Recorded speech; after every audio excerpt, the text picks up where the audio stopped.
Buenas tardes, estimados asistentes a este ciclo de conferencias con visión al futuro de la educación en México, en su capítulo hacia la creación de la carrera de Ingeniería en Criminalística, y que claro nos reciben en sus lugares de origen, oficinas y hogares.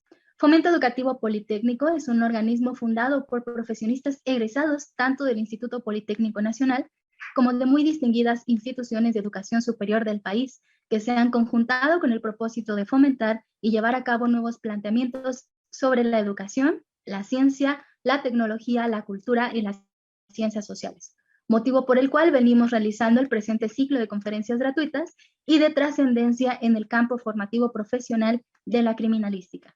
Es pertinente señalar que prácticamente desde septiembre del 2020 ya es un hábito para cientos de personas enlazarse con Fomento Educativo Politécnico todos los jueves para participar de los conocimientos y experiencias de destacadas y destacados conferencistas nacionales e internacionales que nos acompañan y seguirán acompañando durante muchas semanas más, y así compartir con ustedes y con nosotros esos conocimientos que en la época actual es un bien de gran valor y que apunta hacia un objetivo muy claro, que es llevar a cabo la creación de la ingeniería en criminalística en el campus del Instituto Politécnico Nacional, una institución de excelencia académica, investigación y desarrollo social con reconocimientos nacionales e internacionales. Por todo ello, estamos muy agradecidos con nuestros conferencistas por lo aportado desde su conocimiento. Es necesario mencionar que nuestros asistentes se han conectado de diferentes países como lo son Argentina, Brasil, Bolivia, Chile, Ecuador, Perú, República Dominicana, Venezuela, Australia, Inglaterra, Estados Unidos, Canadá, entre muchos más, y que nos siguen cada semana en las conferencias, al igual que este maravilloso grupo de asistentes de toda la República Mexicana. En esta ocasión, dentro del ciclo de conferencias con visión al futuro de la educación en México, nos complace presentar a ustedes a nuestro conferencista invitado, el doctor Guillermo Juárez Martínez. El doctor Guillermo es egresado de la licenciatura en Criminalística en el Centro de Estudios Superiores en Ciencias Jurídicas y Criminológicas. Asimismo, cuenta con una maestría en Pedagogía egresando de la misma institución. De igual manera, actualmente es doctorante en Educación. Cuenta con diversos cursos, diplomados, certificaciones y actualizaciones en materia de evaluación forense, criminalística, entre otras más. Actualmente funge como perito en criminalística de campo y cuenta con la especialidad en evaluación forense por el Instituto de Formación Profesional de la Fiscalía General de Justicia de la Ciudad de México, donde cuenta con más de 30 años de experiencia. Igualmente es instructor en el Instituto de Formación Profesional, así como también es docente en diversas universidades de prestigio y centros de investigación del país. Se ha desempeñado también como conferencista a nivel nacional y también a nivel internacional, así como ha realizado investigaciones en materia bastante importantes. Antes de ceder la palabra a nuestro invitado el día de hoy, es necesario recordar a todos nuestros invitados que recién se están conectando que deben quedarse durante toda la conferencia para recibir las instrucciones, ya que en cualquier momento estaremos enviando las instrucciones para que puedan ser acreedores a su constancia gratuita. No es necesario que envíen sus datos personales al chat por cuestiones de seguridad. Esperen las instrucciones en el momento que nosotros les hagamos esta indicación. Y sin más que agregar, vamos a ceder la palabra a nuestro ponente. Adelante, doctor, por favor. Buenas tardes a todos. Me complace esta invitación, me enorgullece, me llena de satisfacción, de alegría que se abran estas plataformas en la cuestión académica, en la cuestión docente, y que tengamos este apoyo por ese grupo de entusiastas, compañeros míos, para difundir lo que son las ciencias y sobre todo en el ámbito de las ciencias forenses. El área que yo me he desarrollado es un área interesante porque rompe paradigmas acerca de las cuestiones objetivas y subjetivas de un dictamen. No por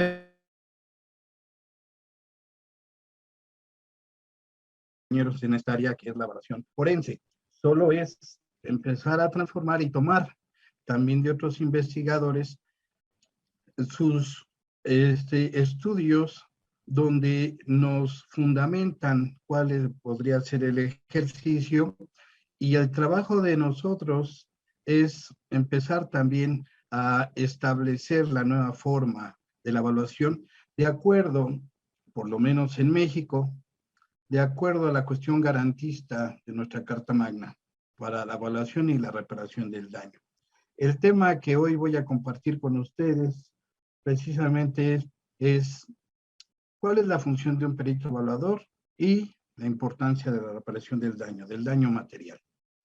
Entonces, solo seré puntual en algunas cuestiones cuando tenga que nombrar algún numeral de algún ordenamiento y serán muy pocos, lo señalaré para México y sobre todo para la Ciudad de México, toda vez que agradecemos a todos los demás participantes que son de otros estados de la República, incluso de otros países. Les envío un abrazo muy fuerte y les agradezco este tiempo que me van a prestar de su atención. Bonita tarde, entonces, si me permiten, voy a empezar a compartir algunas diapositivas solo como guía y comenzaremos con la plática. Buenas tardes.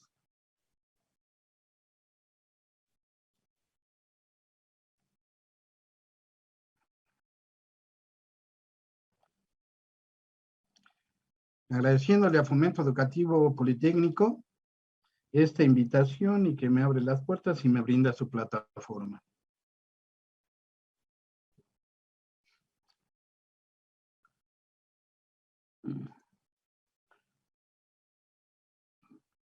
Aquí está ya, corriendo bien.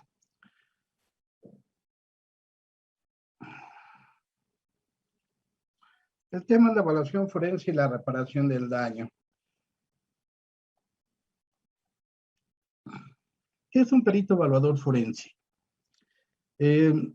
Como todas las especialidades periciales, se nos menciona que un perito es todo aquel especialista y experto en una ciencia o arte.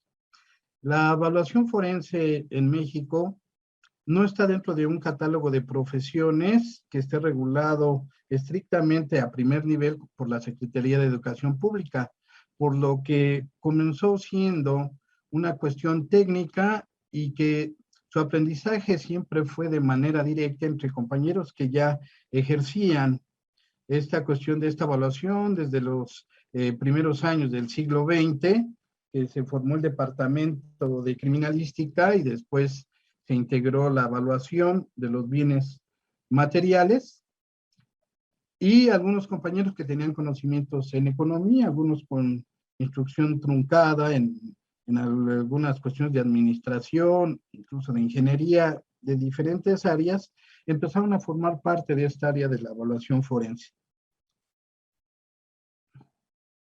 Ahora, pues ya estamos trabajando para llevarlo a otros niveles. Ya muchos compañeros, la gran mayoría de los peritos oficiales que se encuentran en la Ciudad de México, tienen al menos la licenciatura y muchos de ellos ya cuentan con posgrado. La evaluación forense, como nos dice el título, se refiere a cuestiones que tienen que ver con la justicia, con la administración de la justicia. A eso nos referimos con la cuestión forense. Más allá de los foros griegos y todo eso, realmente tenemos relación directa con la administración de la justicia.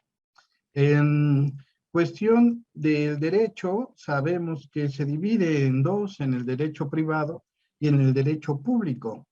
El derecho privado es entre particulares en unas condiciones de igualdad, como lo marca nuestra Carta Magna para México, y el derecho público, que es esa relación que tiene el Estado con los gobernados, ¿verdad? Dentro del derecho público está el derecho penal con las cuestiones del derecho positivo, y para la evaluación forense, pues realmente es la cuestión punitiva, una cuestión de dinero. Ahora sí, aquí está en un ejercicio que siempre que se habla de la evaluación, se habla de que el perito evaluador es un perito que tiene relación o contacto principalmente con joyas, alhajas y esas cuestiones. La verdad es que es una parte, no digamos que tan pequeña, pero sí es una sola parte de todo el ejercicio de elaboración, toda vez que hay muchísimas cuestiones que se tienen que evaluar, hablando de objetos materiales, más allá de que sea una joya o que sea un objeto de estos que tengan metales preciosos. Nos dedicamos nosotros principalmente a los bienes materiales. Y les diré que un bien material es un objeto cuyo uso produce una determinada satisfacción de un deseo o una necesidad. En las cuestiones de la economía, pues los bienes son esos elementos o cuestiones que satisfacen necesidades humanas y que tienen relación con un mercado, que tienen un valor comercial y tienen un, digamos, una forma de intercambio que es una de las principales invenciones del ser humano, que es el dinero. ¿Verdad? A través del dinero llegamos a ponernos de acuerdo y como dinero, desde hace cientos de años, han sido diferentes formas. Antes eran vidrios, piedras, semillas. Ahora ya hasta se está transformando, ¿no? En cuestiones de cuestiones cibernéticas, points y cosas de esas, ¿no? Entonces puede ser cuestión de dinero, pero hay una forma de intercambio para regular estas cuestiones. El objetivo de la evaluación forense tiene un objetivo formal o inmediato, es auxiliar del derecho. Yo les decía que todo siempre tiene relación con la cuestión de la impartación de la justicia. Y dentro del derecho penal principalmente, tiene otro objetivo que es informal o mediato, que es la reparación del daño material, ¿verdad?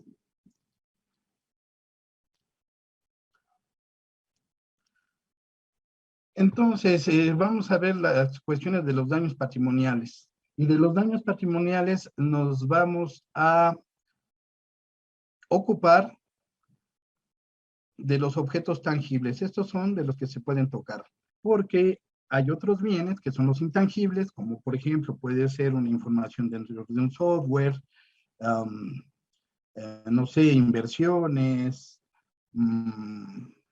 y varias de esas cosas que vaya, que nosotros como evaluadores no son, serían ámbitos de contabilidad, de informática, de otras cuestiones, pero nosotros nos versamos solo sobre los daños patrimoniales y las cuestiones tangibles, hablando en la cuestión del derecho penal.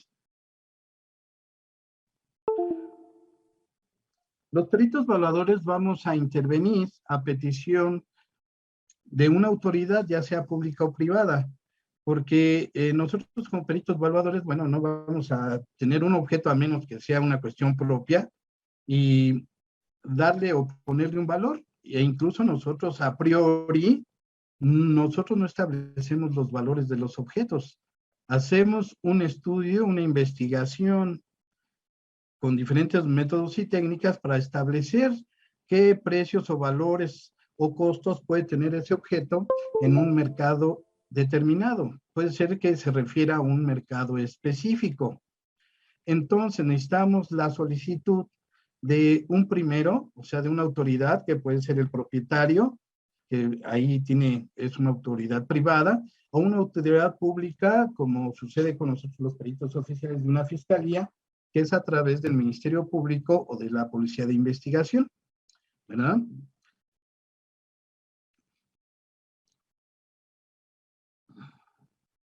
En este sentido, sin querer desarrollar esto, porque son temas muy amplios que después los tocaremos en otras pláticas, vamos a ver que debe de cubrir ciertos requisitos específicos, como las formalidades de la cadena de custodia, las fechas, las horas, las condiciones, todo eso para principalmente el derecho penal, o la inspección pericial del objeto observando lo que nos dicen nuestros manuales específicos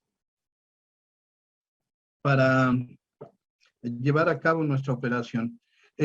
Debo comentarles que la evaluación tiene una amplia intervención en las otras áreas del derecho, ¿verdad? Como el derecho, sí, también puede ser el derecho público para la cuestión arancelaria, en el derecho civil, pues en las cuestiones testamentarias, en cuestiones familiares. Entonces, no solamente nuestra intervención pudiera ser útil para la cuestión del derecho, solo para la cuestión penal, sino que en estas fechas ya se está solicitando para las otras cuestiones, ¿no? Civiles o públicas.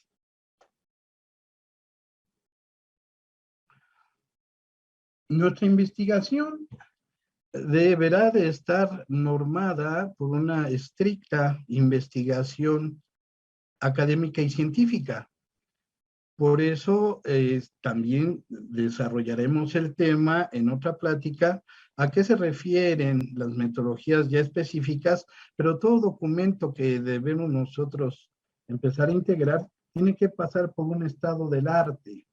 ¿Qué es el objeto? Cuando nos hacen una petición para una evaluación de un objeto determinado, pues claro que tenemos que ver su estado del arte, y el estado del arte quiere decir qué información hay acerca de este objeto. ¿Es único? ¿Es producción en serie? ¿Forma parte de una colección? ¿Es una obra de arte?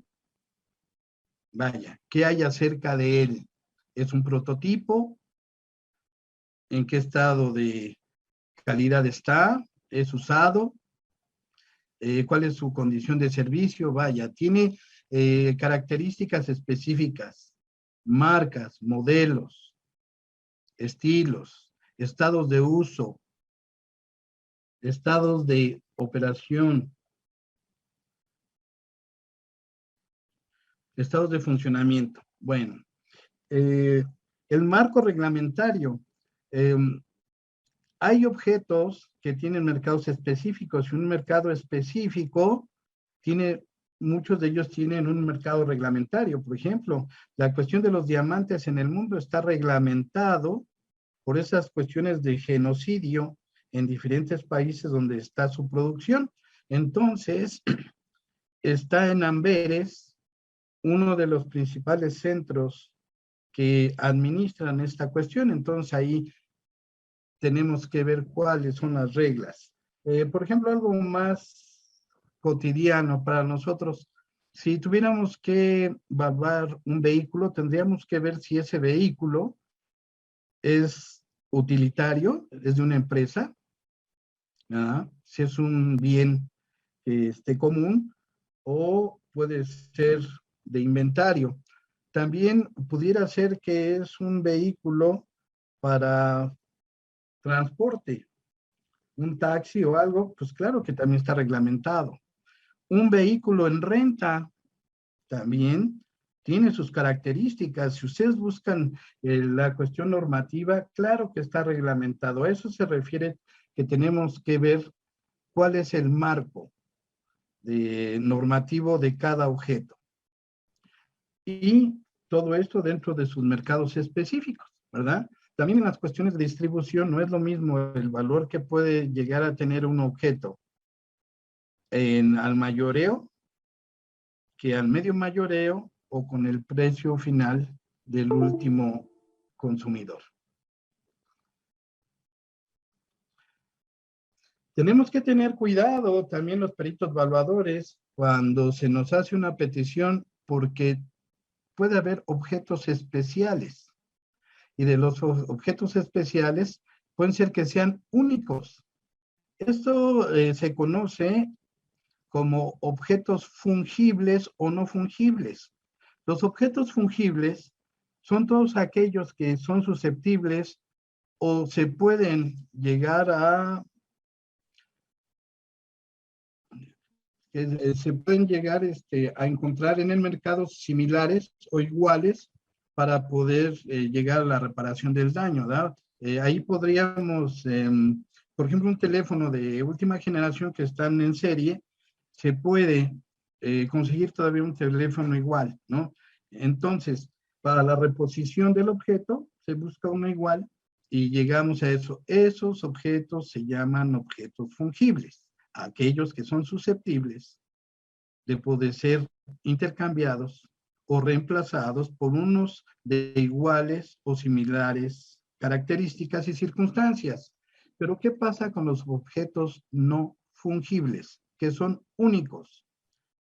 Aquí en la diapositiva estoy mostrando un prototipo de un vehículo Mercedes. Solo hay uno.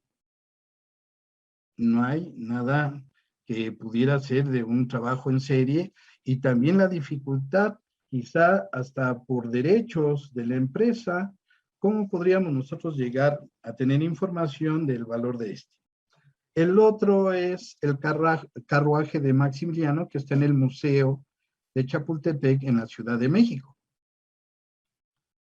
Ustedes me podrán decir, pues esos no están a la venta. Una cuestión que no esté un objeto a la venta, eso no significa que no tengan valor material. Imagínense en las cuestiones del arte. ¿Qué pasa con las obras de arte? Estos son objetos no fungibles, son únicos, así como estos vehículos que les acabo de mostrar. Hay muchas otras cosas que no son fungibles. Aquí está la Mona Lisa. Puede ser también la Piedad de Miguel Ángel. ¿Qué pasa con estos objetos? ¿Los vamos a tratar de igual manera que todos los demás? Esto tendrá algo que hace muchísimos años, no sé si en otras latitudes del mundo, también se maneja por definiciones el valor intrínseco, que hace muchos años en todo México se manejaba que solo era el valor de la mano de obra y el material. ¿Cómo podríamos evaluar solo la mano de obra y el material en una obra de arte? Más sin embargo, en muchos lados se sigue haciendo, y principalmente para piezas de oro. Están las casas de prenda que reciben las piezas de oro y solo las pesan y desestiman el trabajo, el diseño, ¿verdad? Entonces, el perito evaluador se encuentra con esta situación. En la inspección del objeto que tenemos que evaluar, tendremos primero que establecer, una vez que empezamos a dar datos, describirlo, conocerlo, ver si tiene algunas marcas, algunas firmas, alguna información adicional, si tiene documentos que lo soporten, que lo acompañen. Si este objeto tiene un mercado específico, si este objeto es único o hay más. ¿Ah? Y todo esto también tiene que verse con su relación con el contexto, porque estos objetos como elementos creados por el hombre satisfacen algunas necesidades.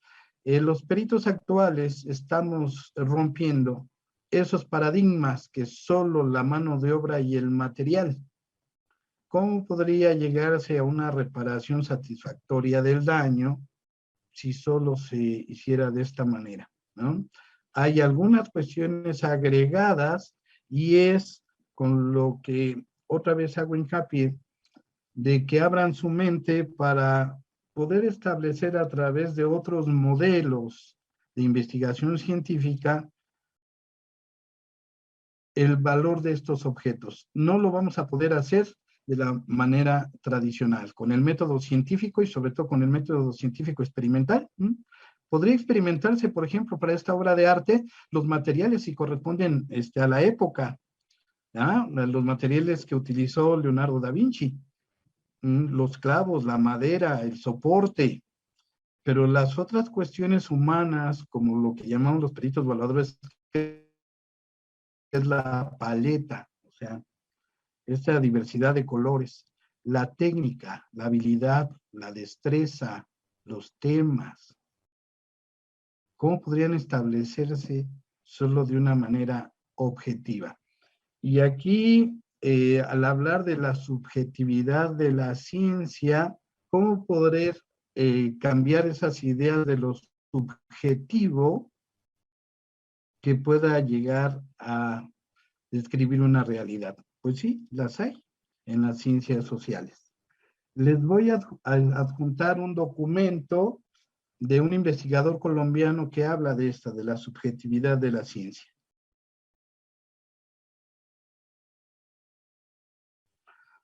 Entonces tenemos que el perito tiene que ser un perito investigador.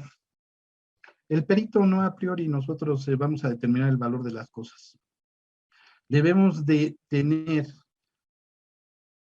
una estrategia de trabajo, una estrategia bien fundamentada, científica, argumentada, bien establecida, cumpliendo reglas, cumpliendo normas, cumpliendo tiempos, describiendo perfectamente cada uno de los ejercicios que estamos haciendo. El ejercicio del perito evaluador tiene que convencer. En los ámbitos del derecho, el convencimiento es llegar a crear certeza en el juzgador. Con todo nuestro trabajo de investigación, de determinar la cuestión de los materiales, eh, las cuestiones de los mercados y la forma estructurada, sencilla, lógica, fundamentada, tenemos que crear certeza en el juzgador. Aquí no se habla de verdades. Las verdades son muy difíciles de sostener porque cada quien puede tener su verdad. Aquí solo es convencer. Hice el ejercicio, está debidamente detallado en mi dictamen, entonces se lo presenta al juzgador.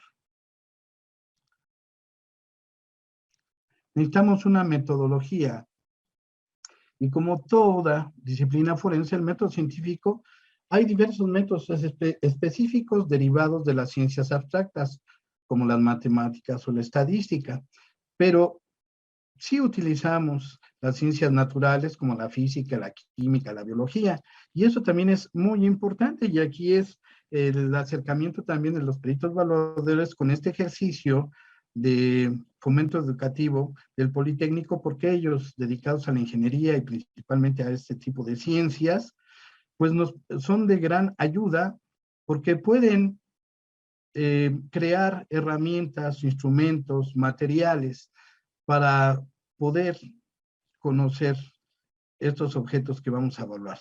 La cuestión de la técnica, la tecnología, las ciencias aplicadas, siempre van a tener el auge en esta cuestión de que apoyen a las otras ciencias. Necesitamos de la ingeniería, necesitamos de la técnica para conocer los materiales. Imagínense en una pieza de oro.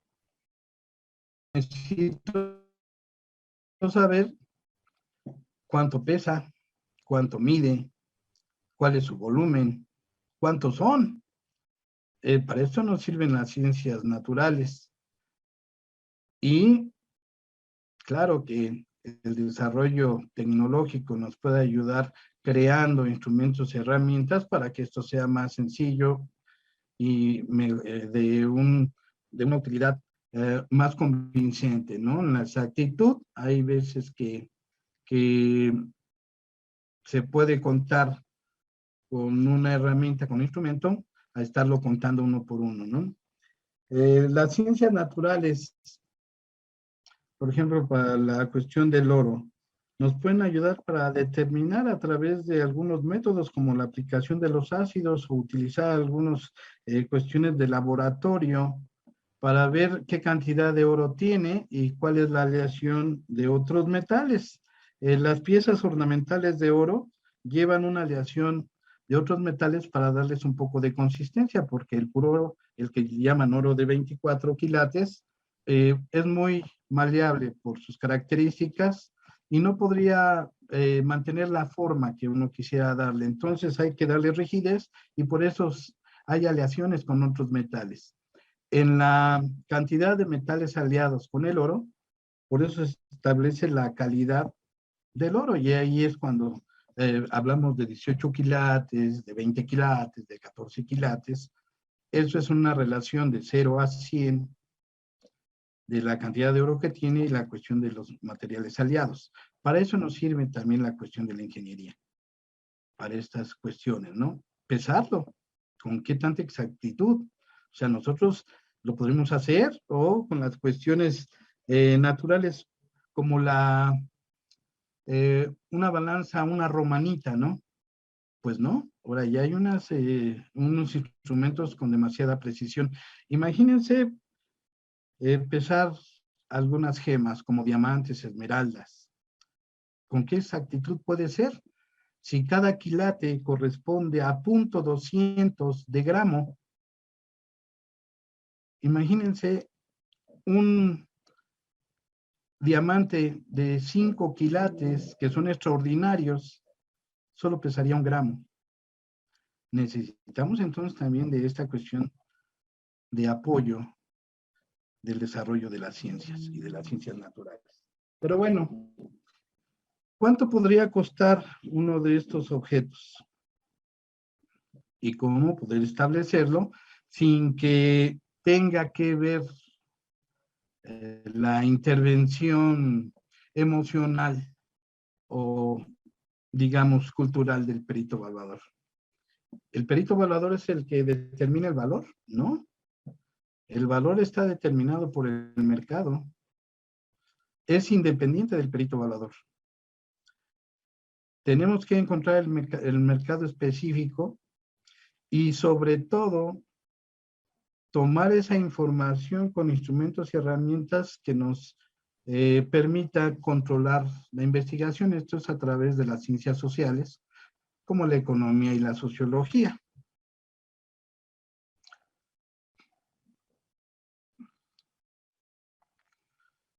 Tenemos que tener una estrategia. Las gentes que han jugado ajedrez podrán entenderlo, o alguno a otro ejemplo que pudiera llegarles a su mente.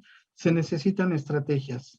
Los movimientos deben de ser calculados y deben de tener un fin determinado, ¿verdad?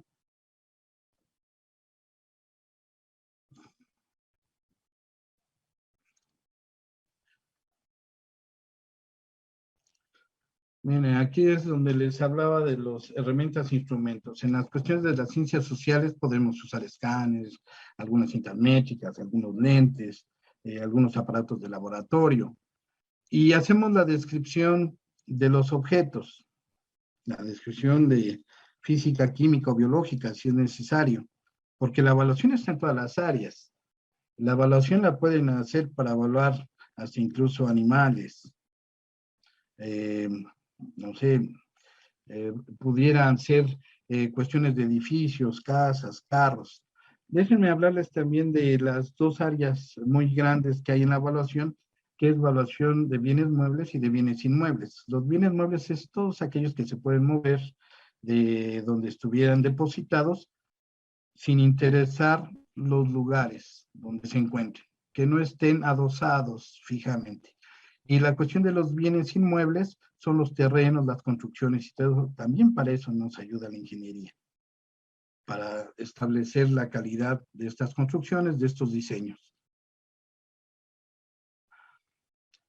Tenemos para la investigación instrumentos cualitativos, que es la observación directa.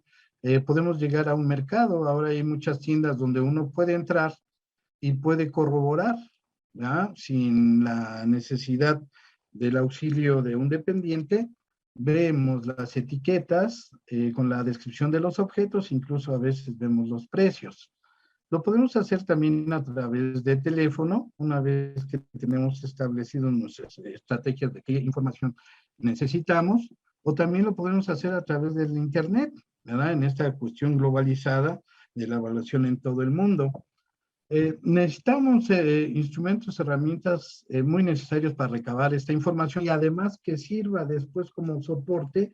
No se va a presentar en el cuerpo principal del dictamen, sino en los anexos, que puede ser la cuestión de los cuestionarios, ¿no? O sea, qué preguntas vamos a hacer directas para no perdernos y saber la información específica de lo que necesitamos. También necesitamos una estrategia de entrevista, si es que vamos a tener un interlocutor, un especialista que nos va a ayudar a localizar o a decirnos si ese objeto está en el mercado, si está disponible de momento, porque hay objetos que son de importación o incluso de creación. No sé si a alguno de ustedes les ha pasado, principalmente en los vehículos o en algunos objetos de importación, de que necesitan una pieza y les dicen que no existe inventario en el país, se tiene que mandar traer. Entonces, con estas cuestiones, regresamos un poquito, imagínense el valor intrínseco, que solo es la mano de obra y el material, y los aranceles, y los tiempos, los impuestos. ¿Qué pasa? Ahora la cuestión garantista en México está contenida en la Carta Magna, en el artículo 20 constitucional. Entonces ya esta diapositiva, para terminar con la cuestión de lo que hace el ejercicio del perito evaluador, es una construcción lógica, que es para conseguir una base fiable, es importante dejar referencias de cada uno de los afirmaciones realizadas que den seguridad al juzgador de que lo que se está emitiendo tiene una fundamentación, desde la inspección física, química o biológica de los objetos hasta la inspección e investigación de los mercados. Claro, hablando de los mercados, tienen que ser mercados legalmente establecidos.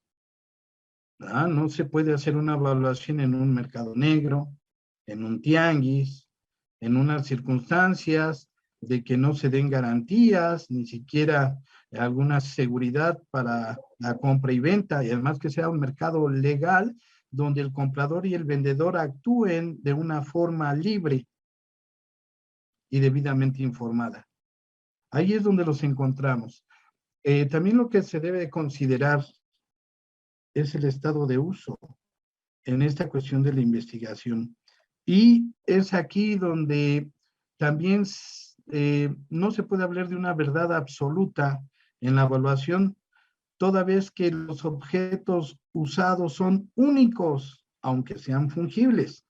Podemos hablar de un teléfono de última generación que haya cientos de miles de teléfonos iguales en un tiempo determinado, pero su utilización de un usuario a otro cambia muchísimo.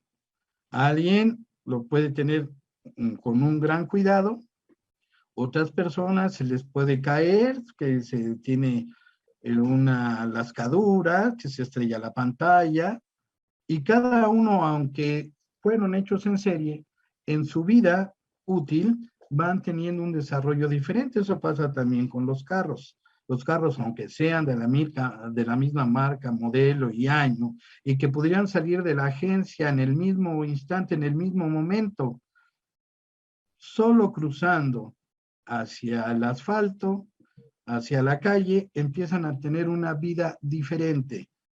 Los van a cuidar más, van a transitar por algunas carreteras con hoyos, otras mejor pavimentados, algunos los van a estacionar que no les pegue el sol, que no se mojen, por las regiones, en algunas regiones, por ejemplo, de la costa, hay cuestiones de calor, de cuestiones salinas y todo que van deteriorando los materiales.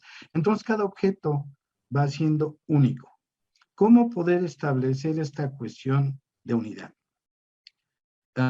Los ejercicios que se están haciendo, y sí me atrevo a decirles que erróneamente, es ver algunos que parecerían siendo similares y además en mercados no confiables, aunque sean legales, no confiables como Mercado Libre, porque Mercado Libre, cada quien pone un objeto y pide lo que quiera, y no está regulado ni el precio de salida ni el precio tope.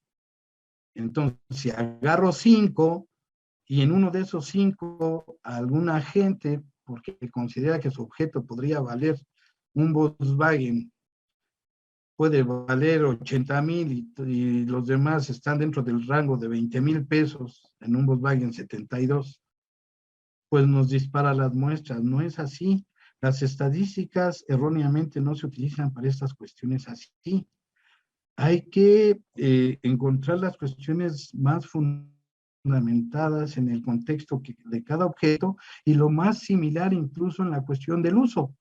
Pero aún así no se llega al 100% de la fungibilidad en los objetos usados. Hay parámetros, pero ¿qué podemos establecer entonces?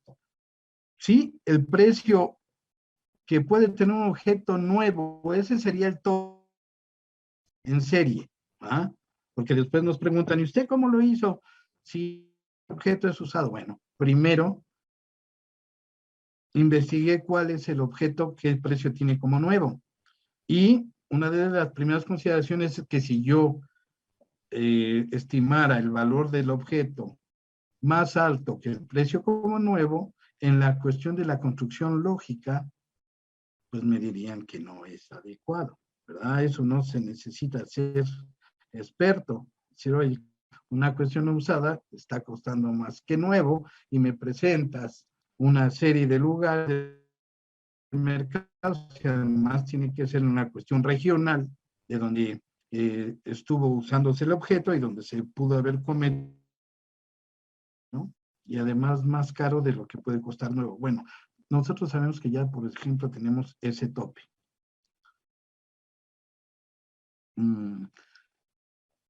Las cuestiones también pueden haber algunos otros métodos o sistemas que pudiéramos hablar ya en cuestiones muy específicas, como cómo determinar la vida útil del objeto, porque también en la cuestión de serie, para eso nos sirve mucho la ingeniería. O sea, yo estoy de verdad muy, muy animado con la participación de los ingenieros, porque los objetos tienen una vida útil estimada. Pueden seguir sirviendo o teniendo cuidado, pero van a tener otras consideraciones después de antigüedades, de objetos de colección, de recuerdos, de algunas otras cosas, pero los objetos creados, utilitarios, no estoy hablando de las cuestiones ni del oro ni de las obras de arte, sino las cuestiones utilitarias, están diseñadas para cumplir una cierta función y por un tiempo determinado. Sea un vehículo, sea un reloj, sea una calculadora, sea una computadora, tenemos establecido eso. Y no es el valor que se determine arancelariamente, porque esos valores tampoco son adecuados, porque también dice, bueno, vámonos a la cuestión de hacendaria, y un objeto va a perder su valor de acuerdo a la cuestión hacendaria. Pues no, porque esos son impuestos, está impuesto por el Estado, eso no tiene que ver nada con eso. Eso solo es para cuestiones de producción de objetos que creen riqueza. No podemos estimar objetos así de la gente común. Una computadora de nosotros no es lo mismo que la de una empresa, ¿verdad? Que pudiera decir que en 3 años solo tiene valor de rescate. O un vehículo utilitario de una empresa, cada año pierde el 20%, por ejemplo en México, en cuestión arancelaria, pierde su valor. Entonces en 5 años tendría su valor de remate. Nosotros que necesitamos el vehículo solo para trasladarnos, venderíamos, si es que llegáramos a tener un vehículo 2016, ¿lo venderíamos en valor de rescate? Pues no, ese mercado no es el adecuado, ¿verdad? Así que tener cuidado también los criterios que se utilicen conociendo el objeto. Si el objeto no es de una empresa, no tiene un valor arancelario, no hay que ponerle esas listas de depreciación o de cuestión de contabilidad, ¿no? Que hay muchos métodos ya mejorados. Como ejemplo, antes era el de depreciación de línea recta, ¿no? Esa cuestión directa. Y hay otros que estiman otras cuestiones en la globalización, pues no, tampoco es así. Así que nuestras consideraciones, observaciones, tienen que establecer también los objetos y las particularidades específicas para señalar los inconvenientes. O sea, cuáles son los alcances y los límites de la evaluación y del objeto estudiado. Ajá, aquí podemos considerar que es un objeto fungible o no fungible, si el objeto se encuentra en un mercado específico, si el objeto tiene alguna característica adicional. ¿Por qué? No es lo mismo, aunque sea un objeto fungible, como yo siempre les digo, una guitarra de alguna marca, Fender, que todavía haya objetos en serie, como esa guitarra, pero que hay una guitarra en específico que la haya utilizado un rockero súper importante, ¿no? En un gran concierto. No es lo mismo una guitarra de Jimi Hendrix a una guitarra que otro ciudadano compró de la misma marca, modelo, estilo, el mismo año, hasta quizá el mismo día, y fue y la guardó en su casa. ¿Valen lo mismo? Claro que no. Uh-huh. Entonces, en esta cuestión tenemos que considerar el contexto del objeto. Para eso es la investigación profunda y muy detallada de cada uno de ellos. Las cuestiones de la observación son cuestiones, digamos, superfluas y que no van a influir directamente en la conclusión del dictamen. Las consideraciones sí. Las observaciones podrá ser que como observación un dato histórico, un dato social, cuántas pudiera haber en el mercado, cuáles sí están en venta, cuáles no, pero las consideraciones sí, ¿por qué nosotros estamos estableciendo la diferencia, aunque sean objetos en serie, por qué esta que sea única? Hay que tener cuidado también ahora con los objetos no fungibles como las cuestiones de arte, porque cuando no encontramos un mercado específico debemos de buscar mercados de referencia, o que si el objeto no se ha puesto a la venta, por lo menos tenemos que buscar las cuestiones similares y no dejar sin dictaminar, porque hasta en cuestión penal en México, un valor indeterminado se va a las primeras fracciones del delito en la cuestión de la reparación y los montos y las penas son las mínimas. Entonces, hay veces decimos, bueno, es que es una cuestión cultural y eso no pudiera estar a la venta, ¿no? Sí, claro. O sea, la Virgen de Guadalupe no podría estar a la venta.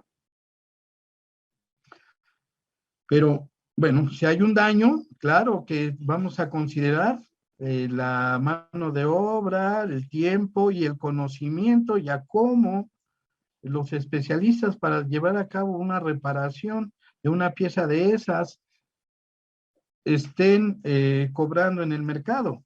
Todo eso se estima. En la Ciudad de México hubo un daño a la estatua de Carlos IV, a la del caballito. Imagínense si hubiéramos dicho que pues, eso no se podía evaluar, ¿no? No, pues claro que se pudo evaluar porque hubo que hacer estudios de muchísimas universidades, de ver de cómo minimizar el daño y minimizar la intervención, porque una intervención ajena le resta valor a una de estas piezas. O sea, ¿cuánto puede agregarle el restaurador y que no disminuya el precio de la obra de arte? Claro que se debe de estimar y todo, o sea, con los tabuladores, para ir creando todas estas situaciones. Entonces, bueno, ya yo considero también que tenemos que hablar de esta cuestión de toda la investigación debidamente fundamentada, paso a paso, detallada, para no caer en los dictámenes dogmáticos. Los dictámenes dogmáticos son los que no tienen base, los que no tienen fuente, los que no tienen una construcción lógica y que nos pueden llevar a dar conclusiones vagas, inciertas o equívocas en estos dictámenes o informes periciales. Lo peor que puede pasar es de que el especialista dé un dictamen dogmático. Incluso puede ser también acreedor a una sanción administrativa o penal por la falsedad. Por último, voy a darles algunas consideraciones de la reparación del daño. El daño es el perjuicio o menoscabo que sufre el patrimonio o los intereses de un agente económico. Pudiera ser el daño ocasionado por un robo, un fraude, un abuso de confianza, y puede ser cualquier objeto, cualquier elemento, ¿no? Unos tenis, un pantalón, unas joyas, un reloj, un teléfono, o como daño propiamente dicho en la cuestión del deterioro de materiales o de funciones, como la imagen que estamos presentando de que se está quemando un vehículo. ¿Ah? ¿Qué daño puede tener? Entonces, uno es el detrimento total del valor del objeto y siempre debe de ser considerado al momento, si es una cuestión de robo, al momento del apoderamiento. Si pasa algún tiempo y hay un detrimento también, por ejemplo, un vehículo que dice me lo robaron y ese era un taxi, ya dejé de ganar desde que me lo robaron, ahorita van 3, 4 meses y ya perdí tanto, esos no son tangibles, eso lo va a estimar en la evaluación un contador. La evaluación de nosotros es tangible. Entonces, se nos pide en muchos ordenamientos, en el Código Penal y en la Constitución y en el de procedimientos penales, en el Código de Procedimientos Penales, que tenemos que versar al día de la fecha de que se comete la conducta. ¿Verdad? Si ya después se quiere actualizar, lo podrá pedir el juez, pero ese es otro ejercicio de otro avalúo. Entonces, bueno, en esta cuestión de los daños, el artículo 20 en el apartado B, en la cuestión constitucional, en México, nos refiere que la víctima o el ofendido se le repare el daño. En los casos en que sea procedente, el Ministerio Público estará obligado a solicitar la reparación del daño y el juzgador no podrá absolver al sentenciado de dicha reparación si ha emitido una sentencia condenatoria. La ley fijará procedimientos ágiles para ejecutar las sentencias en materia de reparación del daño. También la restitución de la cosa obtenida por el delito y si no fuera posible el pago del precio de la misma. ¿No? Entonces aquí ya nos abren la posibilidad de establecer que sí pueden haber objetos en el mercado y ahí se disminuye esta cuestión de subjetividad porque ya queda entre el juzgador y las dos partes para que lleguen a un acuerdo. Miren, si hay todavía objetos de estos, hay en la función del perito evaluador, ya le marcamos en el mercado específicos, en diferentes tiendas, y donde mejor le funcione a la persona que va a hacer la reparación del daño, puede ir a adquirirlo, ¿no? A través de cómo lo haga, a lo mejor él podrá determinar si lo hace a meses sin intereses o con algún interés o algo, pero nosotros ya establecimos que sí existe el objeto y dónde se puede comprar. Para esa cuestión de la reparación del daño. Hay una cuestión interesante en México, porque en cuestión civil deja en sentido de indefección, vaya, está cargado a la persona que comete el delito en estas cuestiones que muchos nos hemos quejado, malamente porque las leyes luego a veces no las entendemos muy bien, pero podemos pensar que sí favorecen a la persona que cometió el delito. Fíjense lo que dice en el artículo 20, en el apartado B, en la fracción novena. En ningún caso podrá prolongarse la prisión o detención por pago de honorarios de defensores o por cualquier otra prestación de dinero por causa de responsabilidad civil o algún otro motivo análogo. Entonces, ¿cómo poder obligar a una persona a que pague en cuestión civil? Aquí viene la consideración de debo, no niego, pago, no tengo. Y no será motivo de prisión. Se los dejo a su consideración, pues yo no creo las leyes, no es mi función de legislador, por eso está en la cuestión de la reparación del daño. Vaya, entonces ya para finalizar, sin querer asumir el papel de juzgador, sino de científico, nosotros debemos de hacer una investigación teniendo todos los elementos específicos, marcas, modelos, estados de uso, de conservación y funcionamiento de los objetos, establecer sus mercados específicos establecer las regiones de compra y de venta de este ejercicio de mercado y darles un valor en cuestión de precio, de intercambio, creíble, fundamentado en una construcción lógica de estar estableciendo una investigación debidamente documentada y presentar los tiempos, las formas, los lugares, las horas y las también poner a disposición de la autoridad competente las formas de comunicación para que se corrobore un dictamen de evaluación, la forma que se puede comprobar es acudiendo al mercado. ¿Eh? Aquí no hay magia, ni hay cosas de que me digan que una cosa cuesta tanto o no cuesta. Para eso son teléfonos, razones sociales, números de fax, correos, vaya, ¿no? Así que cualquier dictamen de evaluación es factible de ser comprobable en el mercado y eso le da su validez, porque pudiera ser que nos perdimos en el rumbo, en algunos elementos que consideramos y no corresponde a la realidad. Entonces aquí es cuando cerramos ese trabajo que pudiera parecer subjetivo y que pudiera parecer contrario a un trabajo científico, la subjetividad aquí toma relevancia porque esa subjetividad va a tener realidad en un mercado específico. Si no se encuentra el valor que nosotros pusimos, estamos mintiendo. ¿Ah? No fue un mercado, no fue una investigación y créanme que en corrupción pasa mucho. Ni siquiera hay veces que en las fuentes que ponen algunos peritos, ni siquiera aparece el negocio. Hay veces que son, los predios son casas habitaciones y no es una empresa. Y ahí fue la fuente de consulta. Se habla por teléfono y es un teléfono particular.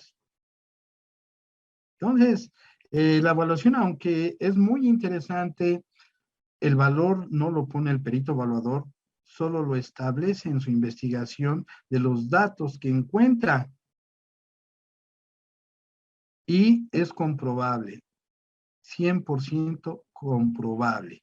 Por lo menos, lo mínimo es uno, pero entre más lugares, entre más fuentes de información, digamos, va fortaleciendo, rebustece nuestro dictamen. No es lo mismo ir a preguntar en un solo lugar y darle información, que sí, ya lo encontré dónde lo venden o dónde lo reparan, a presentar 5, 10, 15, 20, no hay límite, podrían ser 100, ser 200, ser 300, y sin querer hacerle mucha promoción, por ejemplo, nada más como ejemplo, Selvin México, que hace un ejercicio para reparación vehicular en unas plataformas impresionantes apoyados en la ingeniería, de proveedores de servicios y que también ofrecen como consulta y para los peritos evaluadores, para nosotros es de suma importancia, imagínense, encontrar información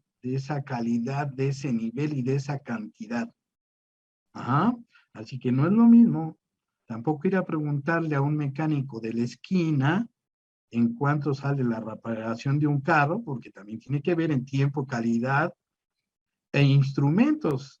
Enderezar algunos elementos metálicos a puro masazo y que debilitan los materiales a mandarlos a algunas otras empresas que se disminuye el tiempo, quizá en el costo final sí pudiera ser elevado, pero la calidad y la garantía son diferentes.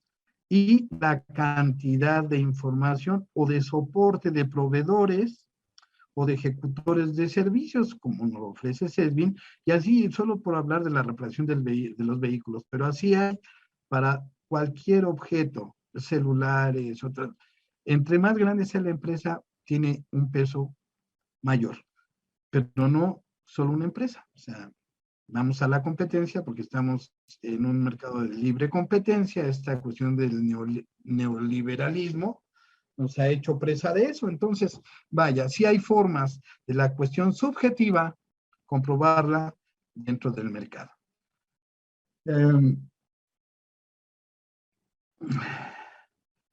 Quisiera ya para finalizar, si alguien quiere profundizar o comentar, mandarme información o pedirme información, así aparezco en las redes sociales en Facebook como Oso Guillermo Juárez, que estoy atento. Pudiéramos establecer algunas cuestiones más. Esto, en estas pláticas, son áreas inmensas, son cuestiones ya especializadas.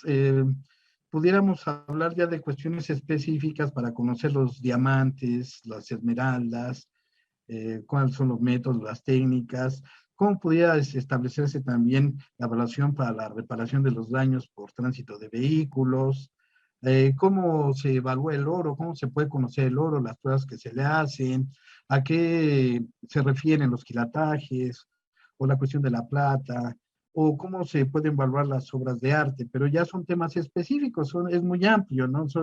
Es una carrera que, imagínense, muchos de nosotros tenemos 30, 40, algunos maestros míos ya llevan 50 años y se sigue estudiando, como en todas las áreas del conocimiento, y nunca terminamos de estudiar. Así que pudiera haber más temas y otra vez nos hacen alguna invitación a alguno de estos temas, o que el auditorio quisiera conocer de algún elemento, algún objeto en específico, para hablar ya con métodos y técnicas específicas y mercados específicos de cada uno de ellos. Ahorita fue de una cuestión muy general y para hablarles de la importancia de la evaluación. En la Ciudad de México es, junto con la fotografía forense, la especialidad que tiene más dictámenes en solicitud por parte del Ministerio Público. Mucho más, o sea, triplicamos o cuatriplicamos, y qué bueno, ¿no?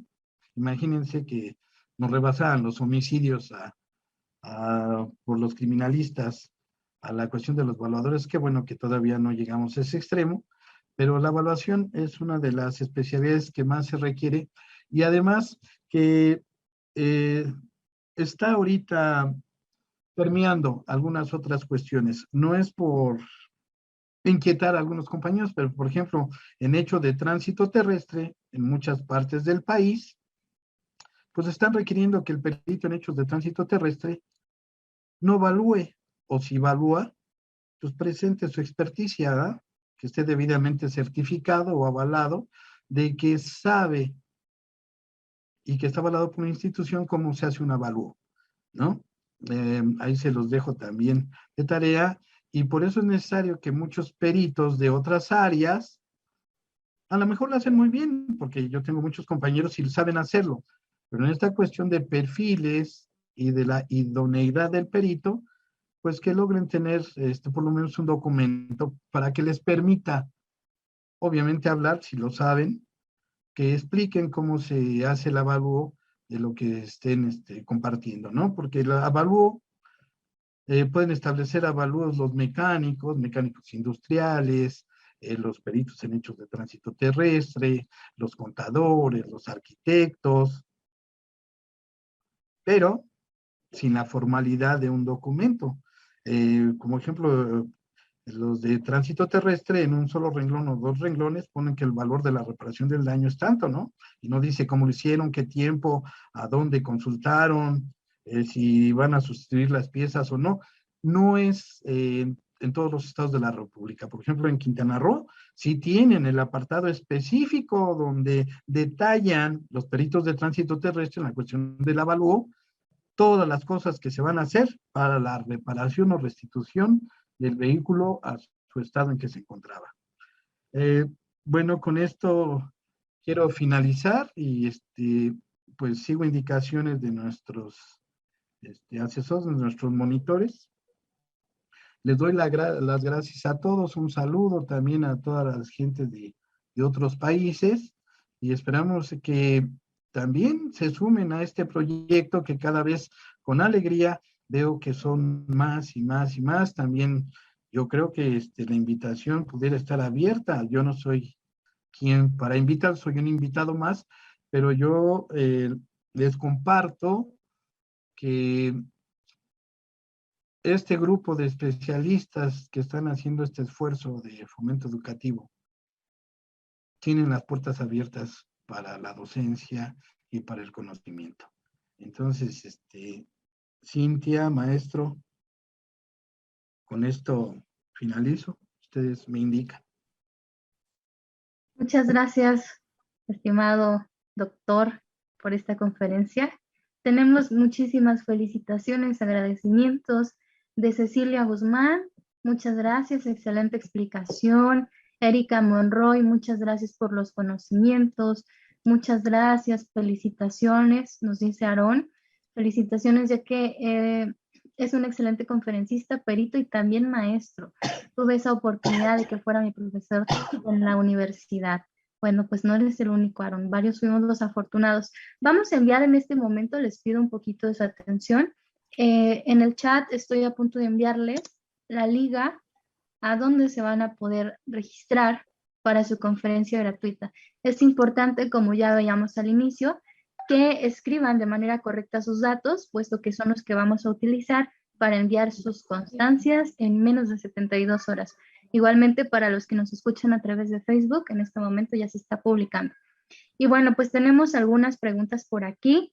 Primeramente nos pregunta Hilda Hortensia. Hilda Hortensia nos dice, maestro, muchas gracias por tan valiosa información. De acuerdo a su experiencia, ¿cuál es el perfil idóneo para un perito evaluador o dónde pudiéramos certificarnos? Bueno, en México se están creando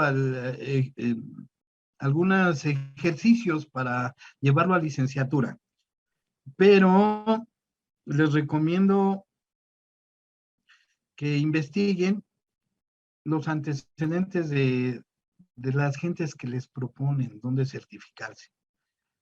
Lo que tenemos es de que puede ser una universidad de prestigio, que ya dentro de poco ahorita por la pandemia retrasaron sus ejercicios, pero por lo menos que estén avaladas por la Secretaría de Educación Pública y por Gobernación, ¿no? Por conocer.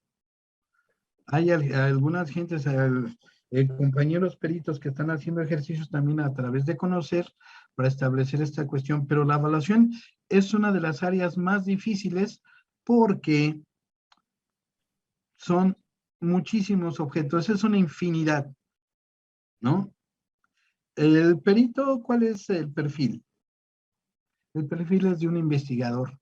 Incluso en la Fiscalía de la Ciudad de México, que creo que no me han hecho mucho caso, pero siempre opino que el perfil perfecto para un perito evaluador es alguien que haya logrado un título por medio de una tesis.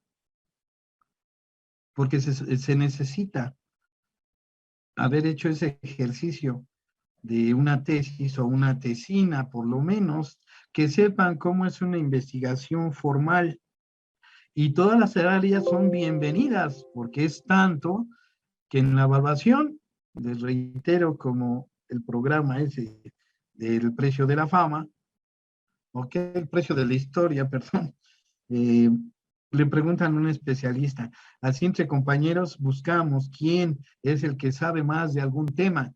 Y claro, imagínense, pues vamos a preguntarle a alguien que es un perito mecánico, y no mecánico en cualquier cosa, podría ser industrial cuando necesitamos industrial, pero a lo mejor uno de motos en motos, o un especialista en reparación de computación o de informática, o alguien que vende un producto de perfumes, o de ropa, o de zapatos, o alguien que crea programas de software. ¿Cuánto valen? Entonces, todas las áreas pueden ser peritos evaluadores. ¿De qué forma? Pues llevando a cabo una investigación. Y la investigación formal se da en las universidades. Por eso yo les digo, con que a mí, no que me digan que de economía o que haya estudiado mercadotecnia, o una ingeniería en específico, que es el perfil idóneo, no. Para mí el perfil idóneo es alguien que se haya titulado a través de una tesis, en lo que sea, porque no es fácil. Y en México, aunque lo hayan puesto las titulaciones ahorita de una forma más sencilla, digamos, las gentes, los profesionistas más viejos, más antiguos, que habemos muchos, que en alguna vez tuvieron que realizar un trabajo de tesis para una titulación, saben de lo que estoy hablando. Y de eso se refiere la evaluación profesional. Muchas gracias, doctor, por esta respuesta tan amplia y ojalá que nuestros asistentes la tomen en cuenta y la consideren. Seguimos con las preguntas. Antonio Pereta nos dice, felicidades, doctor, impecable participación. Usted mencionaba a la empresa CESBI. El conferencista pasado nos dejó en lo personal con mucha información valiosa. En servicios periciales, ¿ustedes cuentan con esa plataforma o se puede establecer alguna intervención con la empresa o si no, de qué manera se pudiera profesionalizar más ese tipo de consultas? No, no contamos con ella. Sería muy importante para diferentes áreas de nosotros que tienen que ver con la cuestión vehicular, tránsito terrestre, mecánica y la evaluación, entre otras, ¿no? No contamos por cuestiones de presupuesto. Esa es una. También queremos hacer ejercicio de algunos peritos desde hace años de tener comunicación con las autoridades de CESBI México para entre las dos instituciones, hablando de la cuestión de la investigación, se pudiera crear alguna plataforma que dé una respuesta un poco más inmediata. Algunos peritos, hasta en cuestión ya de forma personal, decíamos, bueno, nos juntamos algunos y pagamos el servicio, ¿verdad? Porque es muy importante, es uno de los más importantes, no el único en México. Lo mencioné así, hay otra empresa también muy importante y es a nivel mundial. Pero, ¿qué pasa con la respuesta? La respuesta nosotros la necesitamos casi inmediata, además, por cuestiones de derecho, en menos de 48 horas, en menos de 72. Pero en la práctica para nosotros no es así, porque la carpeta de investigación ya, hasta en su cuestión desformalizada, puede tener ya una persona detenida y de sus 48 o 72 horas que solo puede estar en el Ministerio Público, nos hacen la petición solo cuando les falta una o 2 horas, o 3, ¿no? O por lo menos 8. Y en fines de semana o en la madrugada. Entonces, ¿cómo poder establecer este servicio muy bueno, como el que presenta CESBIN, y que tener la respuesta? No nos ha sido funcional, pero sí sería fuente de información que apoya mucho. ¿Cómo lograrlo? Comunicación. La pandemia nos rompió, sin querer meterme a política, las cuestiones de presupuestos, este cambio de política en la cuarta T, de Partido Morena, pues ha movido muchas cosas, ¿no? Pero todos estamos abonando a tratar de sumar y claro que en cuestiones particulares, y eso les puedo decir, les recomiendo, sin quererle hacer publicidad, a CESBIN les recomiendo, por ejemplo, estas plataformas, sí, bastante, y más para la cuestión particular. La ventaja que pudiéramos tener los peritos oficiales es que lo hacemos de primera instancia, de primera mano, pero la ventaja que se puede tener en cuestión particular, que ya hacemos las cosas digamos, a toro pasado, ¿no? O sea, ya tenemos más elementos, tenemos más recursos y sobre todo tenemos tiempo, que es lo que no se tiene en el derecho. Excelente. Sí, muchas gracias por la respuesta. Y bueno, pues seguimos aquí con muchas felicitaciones, muchísimos agradecimientos, son demasiados, nos llevaremos aquí mucho tiempo leyéndonos. Y bueno, aquí tenemos un mensaje antes de pasar a la siguiente pregunta del ingeniero Miguel Guzmán, que está aquí, nos dice, en CESBI México siempre estamos a la disposición de apoyar siempre que sea institucionalmente y si se podría hacer de manera inmediata, con gusto nos ponemos de acuerdo y vemos cómo podemos hacer esta dinámica. Bueno, Ok, pues, ingeniero. Muchas gracias, ingeniero, y incluso lo voy a comentar con algunos compañeros porque aunque institucionalmente no se pudiera hacer por los presupuestos, créame que a lo mejor en cuestión personal y de varios compañeros y viendo los costos, pudiéramos hacer el ejercicio porque, vaya, es una plataforma que nos facilitaría y nos fundamentaría mucho nuestro trabajo. muchas gracias. Ok, pues vamos a continuar. Todos aquellos que están teniendo problemas Para poderse registrar en su constancia gratuita, recuerden que el registro va a estar abierto hasta las 9 de la noche. Somos muchísimos los que estamos intentando ingresar, así que seguramente se estará saturando por allí, pero no pasa nada, pueden hacerlo hasta las 9 de la noche, solamente guarden, el enlace y el código, ya que si no registran el código de manera correcta, entonces no se va a generar esa constancia gratuita. Y bueno, tenemos acá otra pregunta, no tenemos el nombre, pero nos dice, ¿por qué Mercado Libre no es una fuente confiable si hoy en día es el principal mercado de comercio electrónico y Mercado Libre es la principal plataforma de e-commerce en el continente y además está dentro de las 10 plataformas más visitadas en el mundo con un aproximado de 2 ventas por segundo? Uh-huh. ¿Por qué? La misma propuesta de la empresa, la razón social nos lo dice, es mercado libre.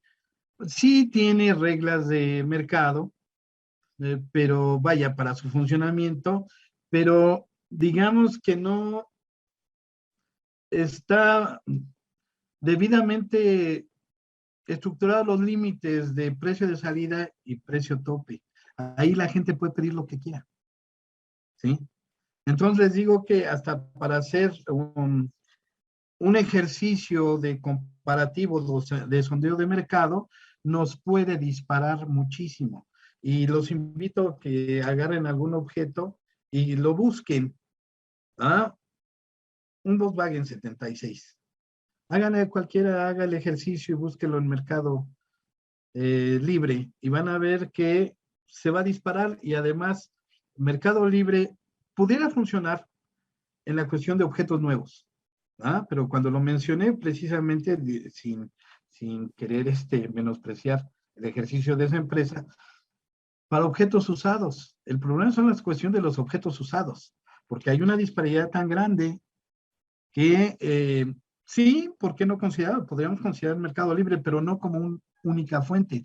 Como por ejemplo les puedo decir algunos de los libros de valores de vehículos, porque en las aseguradoras a veces dicen, se va a requerir, se va a hacer la reparación del daño o el monto de acuerdo al libro de cualquier color, por no decir alguno, ¿no?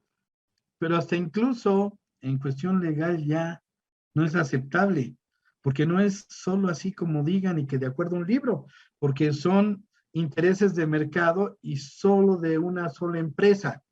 Tiene que ser un poco más fundamentado la investigación, tiene que ser más formal, más consolidada.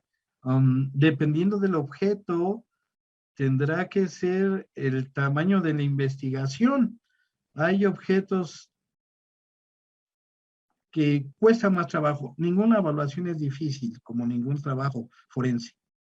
Solo requieren de mayor trabajo. ¿Sí? Entonces, en esta cuestión de mercado libre, sí hay muchos objetos, pero se puede caer a la de que abro y agarro los primeros 5, los primeros 10, ¿no? O por país, o por dónde, o dónde lo encontré, porque hasta la cuestión regional. O sea, tienes el dato exactamente de dónde es, porque me puede aparecer un objeto aquí en la Ciudad de México y me puede aparecer otro en Coahuila o en Tamaulipas o en Baja California. Imagínense para la cuestión de la reparación de un vehículo. Sí, pues ya encontré que el objeto puede estar en otro lado, ¿no? Pero imagínate para la reparación de los daños físicamente.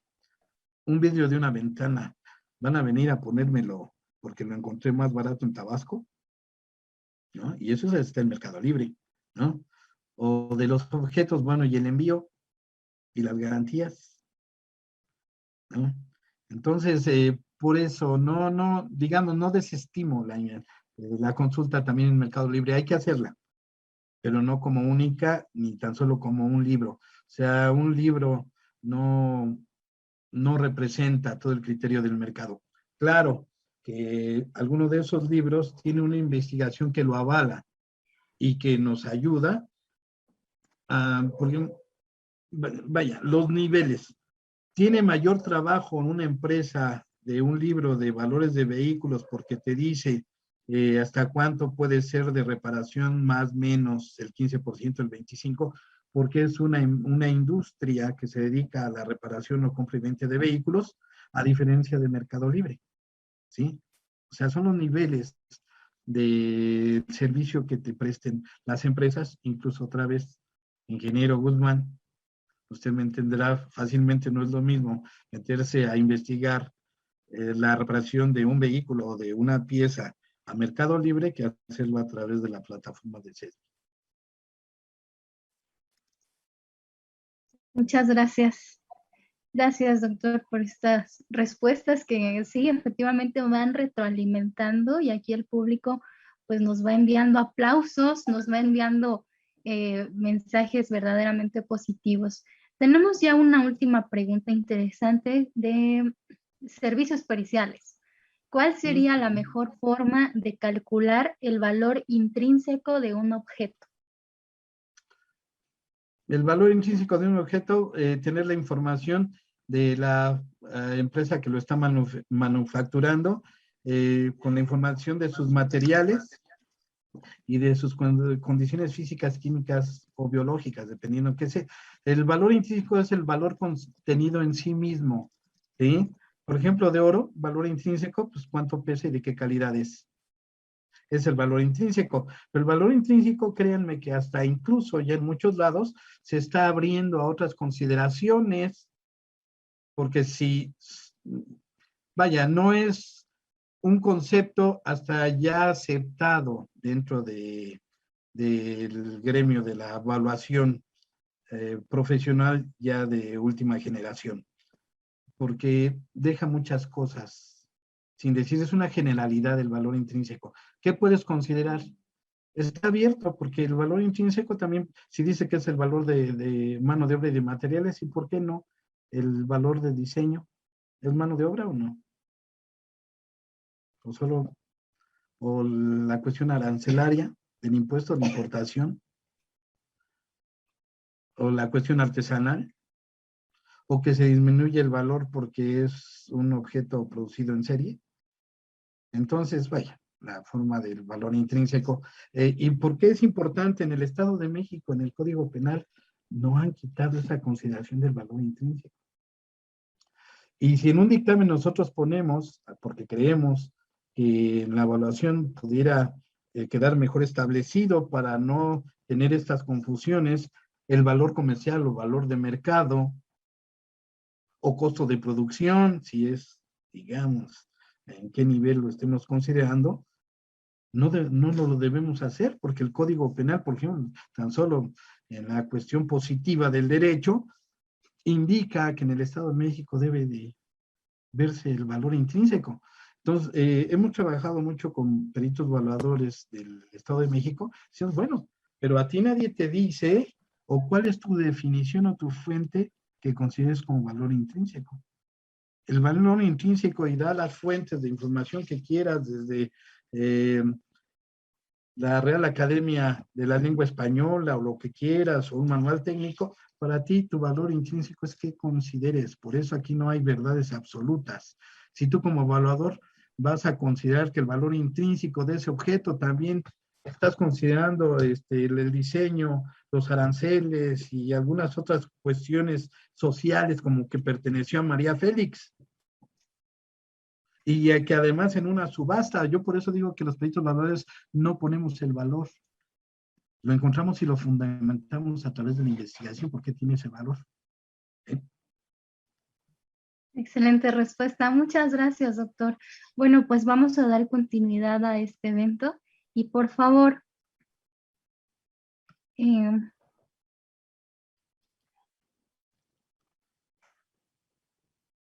estimado doctor Guillermo, reciba este reconocimiento por parte de Fomento Educativo Politécnico y el Colegio Internacional de Peritos en Investigación de Fuegos, Incendios, Explosiones, Explosivos y Ciencias Forenses por su brillante participación en esta conferencia virtual denominada Evaluación Forense y Reparación del Daño en este ciclo de conferencias con visión al futuro de la educación en México, retos y compromisos. Esperando, por supuesto, que no sea la única intervención que tenga con nosotros y agradeciendo su tiempo, su disposición y sobre todo el conocimiento que el día de hoy comparte con nosotros y por supuesto con toda nuestra audiencia nacional y sobre todo también internacional.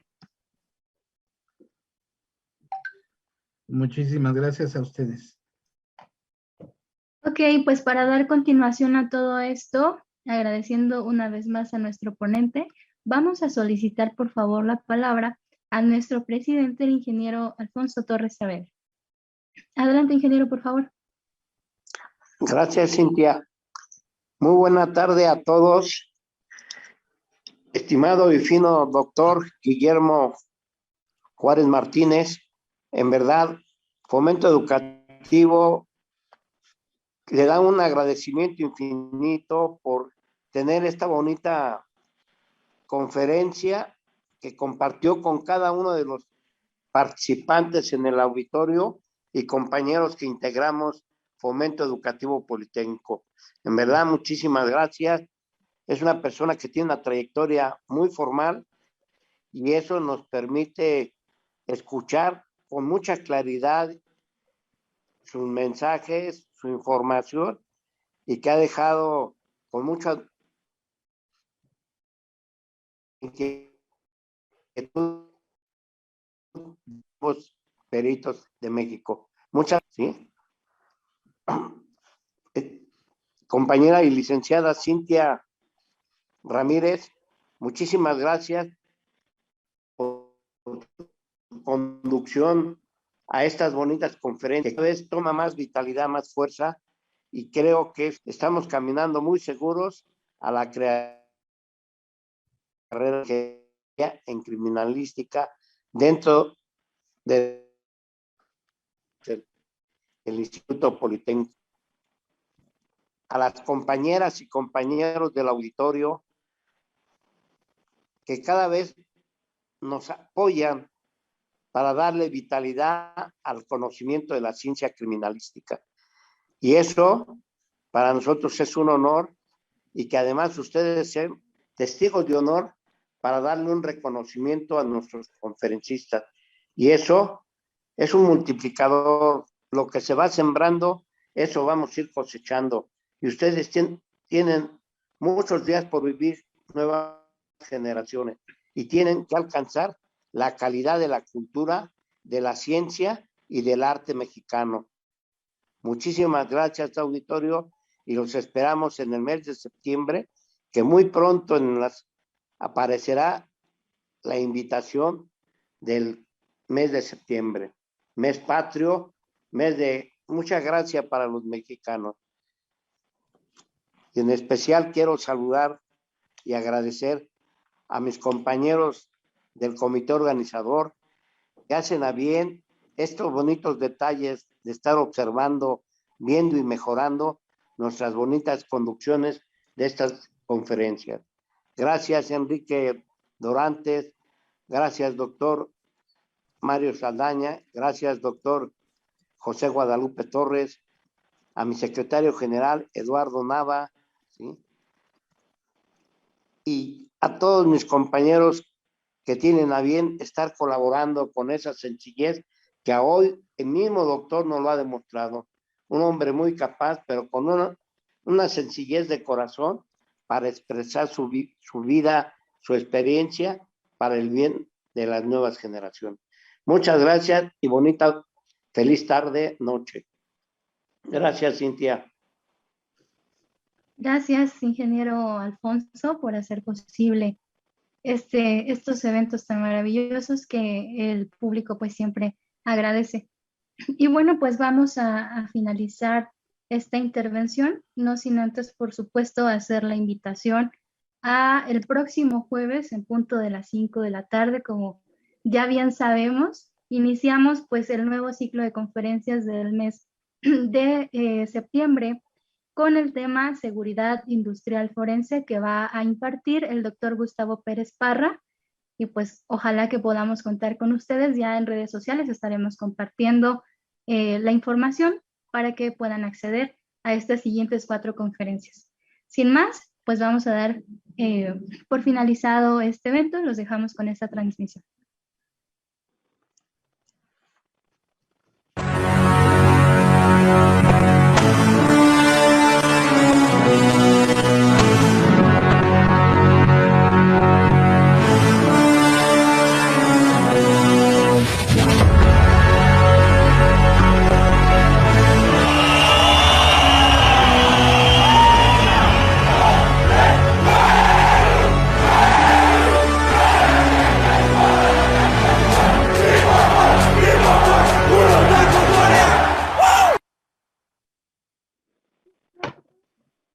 Ok. Gracias. Gracias a todos. Excelente tarde. Excelente tarde. Por ahí si está mi gran maestro Reinaldo Olivares. Un abrazo fuerte.